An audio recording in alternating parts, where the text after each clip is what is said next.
आदत का गुलाम और गुलामी की आदत दो चीज़ें होती हैं।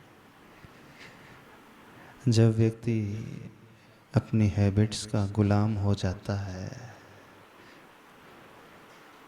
तो उससे ऊपर उठना कठिन तो होता है पर असंभव नहीं होता है।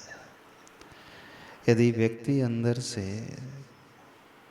समर्पित है और ठान ले, दृढ़ निश्चय वाला है, तो बुरी से बुरी आदत भी एक ही पल में छोड़ी जा सकती हैं। एक बहुत अच्छा संस्मरण याद आ गया।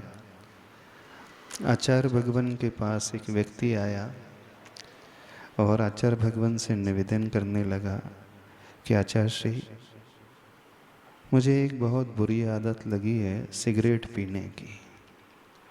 मैंने कई बार सोचा कि सिगरेट पीना छोड़ दूं। जब मैं सोचता हूँ, नियम ले लेता हूँ, 2-3 दिन तक तो मेरा नियम अच्छे से चलता है, लेकिन बाद में पुनः वही आदत हावी होने लगती है। तो आचार्य भगवान ने कहा, सिगरेट को तुमने पकड़ा है अथवा सिगरेट ने तुम्हें पकड़ी है। सिगरेट छोड़ना बड़ा आसान है। बोले क्या करना है?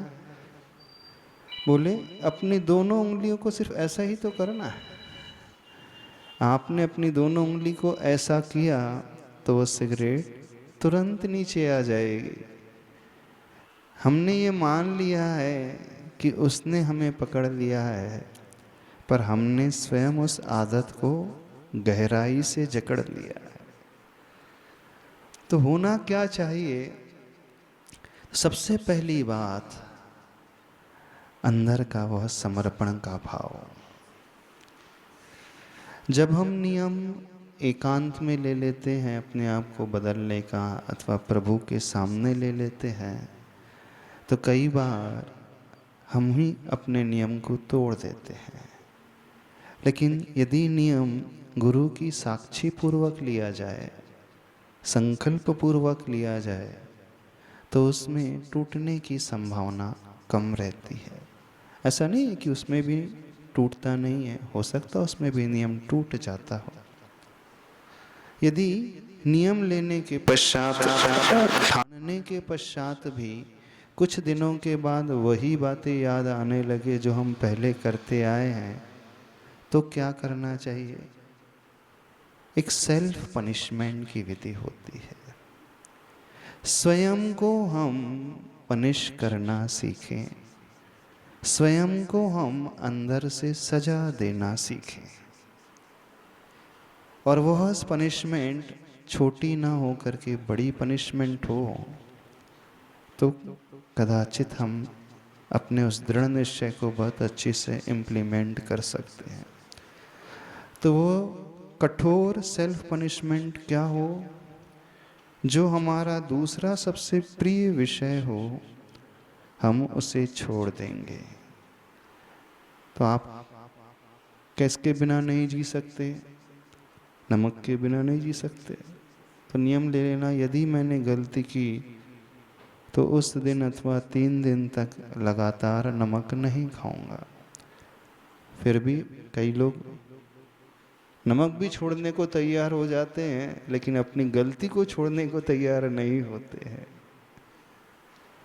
तो दूसरी पद्धति है, हम उन निमित्तों से बचने की कोशिश करें जिन निमित्तों को पाकर के हमारा मन पुनः वहीं बहने लगता है।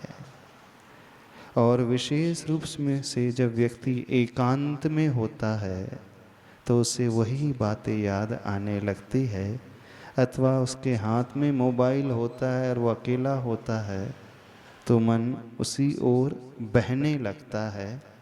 तो ये हमें दृढ़ता से इस पद्धति को अपनाना होगा कि हम ऐसी संगति में रहना सीखें जहाँ से हमें हमेशा मोटिवेशन मिलता रहे। जैसे आप स्नान प्रतिदिन करते हैं ऐसे ही कोई नियम लिया जाता है, तात्कालिक उत्साह तो रहता है, धीरे धीरे बैटरी डिस्चार्ज होने लगती है।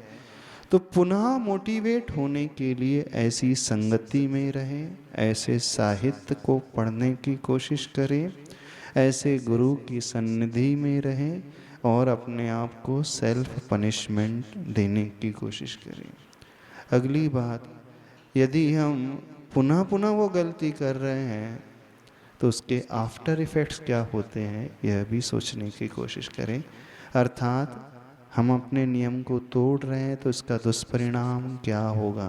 तो शास्त्रों में वर्णन आता है, उस व्यक्ति को नरक आदि अशुभ गतियों का चिंतन करना चाहिए। उस व्यक्ति को ये सोचना चाहिए, वो जीव जो नरक में पैदा होता है, नारकी बन जाता है, जहाँ सागरोपम तक सिवाय कष्ट के कुछ नहीं होता है, तो चिंतन करना चाहिए कि आखिर वो नरक में पहुँचा क्यों, कैसे पहुँचा। तो उसके लिए हमें प्रथमानुयोग ग्रंथों का आलंबन हमेशा लेते रहना चाहिए, उन कथाओं को हमेशा पढ़ते रहना चाहिए।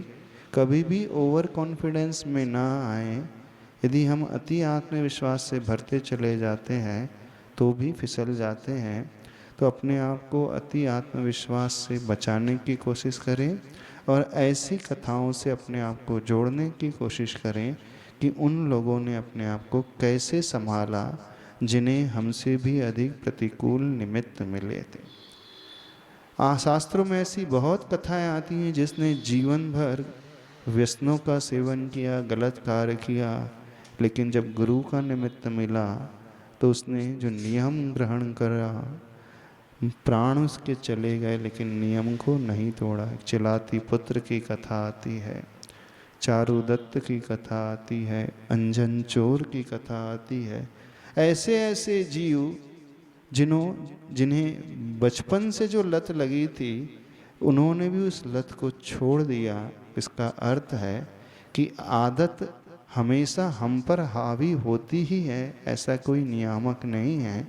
यदि हम अंदर से ठान लें तो बुरी से बुरी आदत को भी हम बदल सकते हैं, लेकिन स्वयं दृढ़ संकल्पित होना होगा।